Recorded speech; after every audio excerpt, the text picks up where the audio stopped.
Voilà.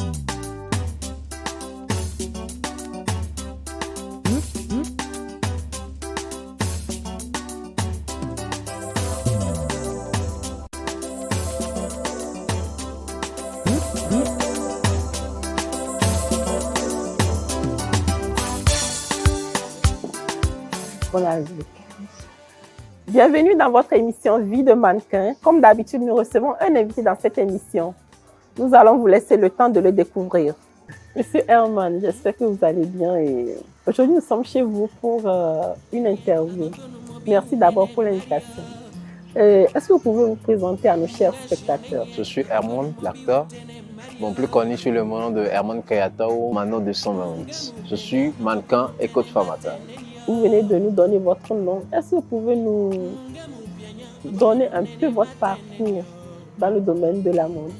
Depuis tout petit, j'ai toujours eu un feeling pour la mode, en particulier tout ce qui est dans le film de la tendance. J'ai commencé en plus jeune âge, plus précisément en 2010 jusqu'à aujourd'hui. Dans 2010, quand j'ai commencé, j'étais avec une agence, Toya, qui n'est pas d'actualité en ce jour. Après Toya, j'ai fait 3 ans avec Toya. Après, je suis parti avec Dr K2 de Akianou. C'est qui j'ai plus accentué ma formation. C'est lui qui m'a formé. En bref, je suis devenu pro en la matière. C'était lui. Donc après Dr K2, j'ai été avec Pat Fashion. J'ai été son assistant pendant 1 an. Et là, j'ai eu à prendre un peu goût de la mode, bien de la création. Donc c'est ça. Après Pat Fashion, j'ai commencé par enseigner de là à là jusqu'à aujourd'hui. D'accord. Dites-nous ce qui vous plaît en tant que coach. En tant que coach, c'est de transmettre mon savoir-faire à mes apprenants, transmettre ce que j'ai en moi. Et puis ça me permet plus de le développer. En le transmettant, j'acquiers plus. Donc ça me permet d'être dans mon confort, dans mon élément. Comment se fait surtout le coaching dans votre agence? Le coaching, on peut l'apparenter un peu avec le travail d'un professeur. Donc, vous avez une connaissance ou bien vous avez appris quelque chose, vous venez vous le transmettez. Donc, pour transmettre la connaissance que vous devez être dans la peau de ce que vous transmettez en fait. Donc, vous devez le vivre, le ressentir pour pouvoir le transmettre en bonne et science. Est-ce que les entraînements, ça se passe bien de votre côté? Vous dire, les entraînements, ça se passe bien. Mais le respect des règles ne sont pas à 100%. Et les retards, on n'en dit même pas plus. Donc, on peut dire que c'est les difficultés que nous rencontrons dans toutes les agences, les retards, le non-respect de quelques règlements et les situations de dernière minute qui se présentent. On peut dire. Et chez vous, les formations, c'est une formation que vous donnez. Ça dure combien de temps? Pour une formation bien accentuée, pour pouvoir avoir le niveau requis, c'est 3 ans ferme. 3 ans ferme pour avoir le niveau requis. 3 ans ferme. 3 ans ferme. Si moi je viens et que par exemple en 2 mois, je dégage tout ce que mannequin peut dégager. Voilà, c'est ça même qui donne plus d'accentuation. Parfois on le dit, Amia et d'autres dons. La personne a le don, donc on dit, la personne dégage tout. Mais peut-être qu'il est venu, ça fait 1 semaine, mais il dépasse tous ceux qui sont dans l'agence il y a des mois. Donc cette personne-là, on l'aide à évoluer plus rapidement. Il n'y a plus de dire, tu dois forcément faire les 3 ans. Quels sont les critères de sélection de vos mannequins, surtout en ce qui concerne la taille? Parce qu'on sait que souvent, on a une taille qu'on exige surtout à certains mannequins. Pour dire des critères spécifiques, dès que tu es volontaire, que tu as l'âge mature pour pouvoir adhérer à une agence, il n'y a pas d'inquiétude. Tu remplis les critères normaux et puis on va essayer de faire un premier avance pour voir ce que ça donne. Sinon, chez moi, il n'y a pas de polyvalence, trop de trucs là. Dès que tu as la volonté de pouvoir le faire, tu as les critères requis, la forme, la taille et tout ça là, il n'y a pas de souci. Avant que te reçoit. Maintenant, aujourd'hui, je précise, aujourd'hui, est tellement diversifié qu'il y a plusieurs branches. Des mannequins podium, des mannequins photos et autres. Il y a plusieurs branches. Maintenant, aujourd'hui même, on peut prendre des femmes ronde, des tailles courtes en tant que mannequin. Il n'y a pas plus d'accentuation sur la taille, avoir le corps mince, ne pas manger beaucoup. Non, il y a plein d'activités dans le mannequinat aujourd'hui que toute personne peut exercer. Donc, nous prenons soin d'aider ces personnes-là à avancer et aller dans les branches où ils seront plus sollicités. C'est-à-dire ceux qui ont la forme ronde, les petites tailles et tout ça là. Le mannequinat, c'est quand on est passionné qu'on évolue. Quand tu n'es pas passionné, tu peux faire 10 ans sans évoluer. Donc c'est une passion. Et puis je dis toujours, le mannequinat, c'est tout un art. Si tu n'as pas cette passion de pouvoir développer cet art-là, bon, là, il faut aller te retrouver ailleurs, quoi.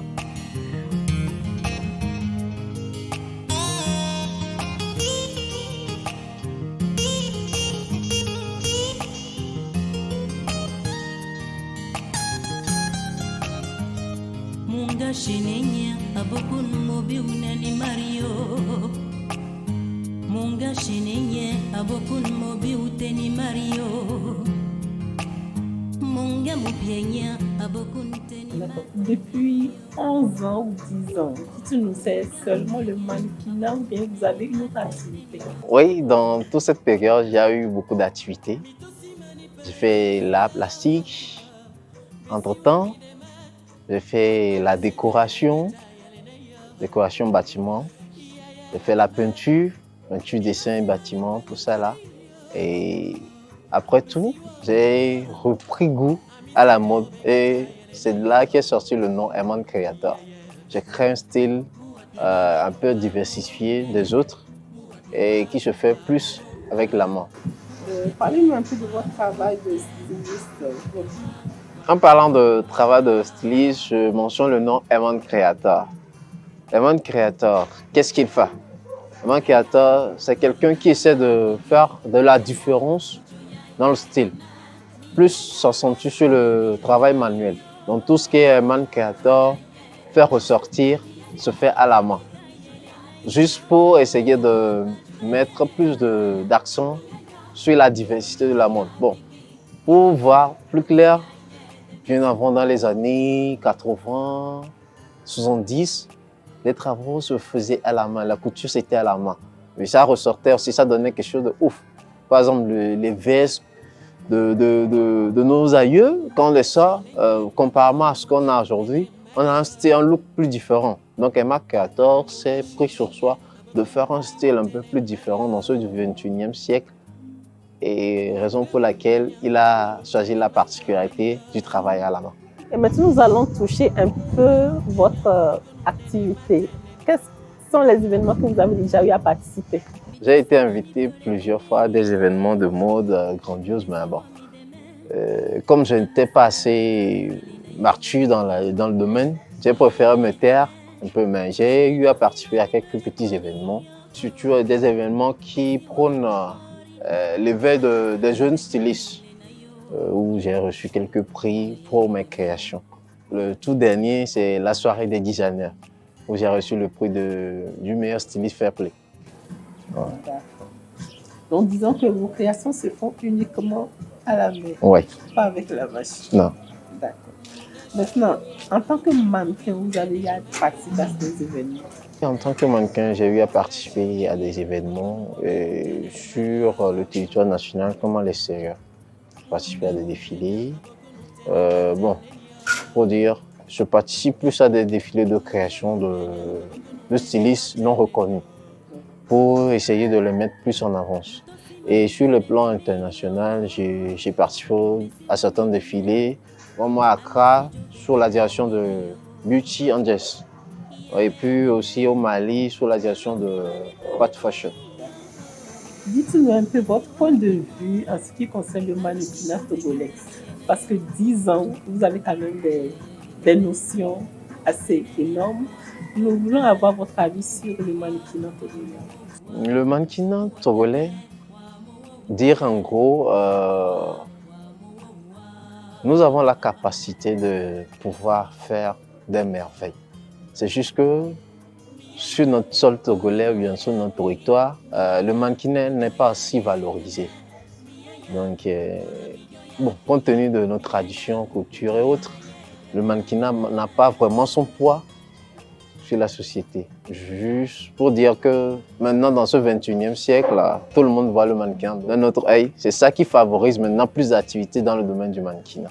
Est-ce que vous avez une idée de comment est-ce qu'il faut se prendre pour vraiment faire évoluer la mode?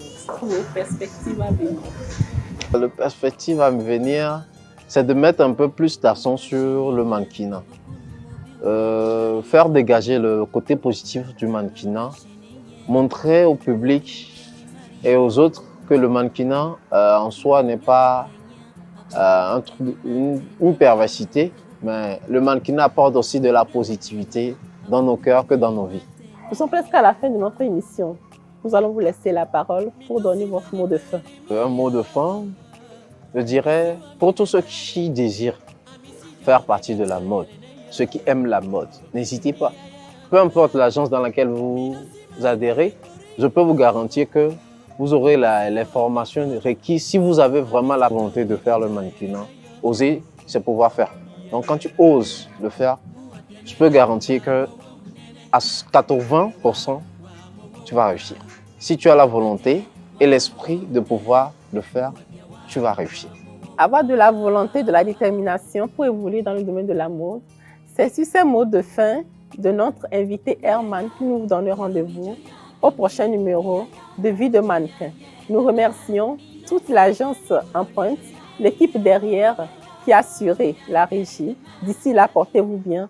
Au revoir.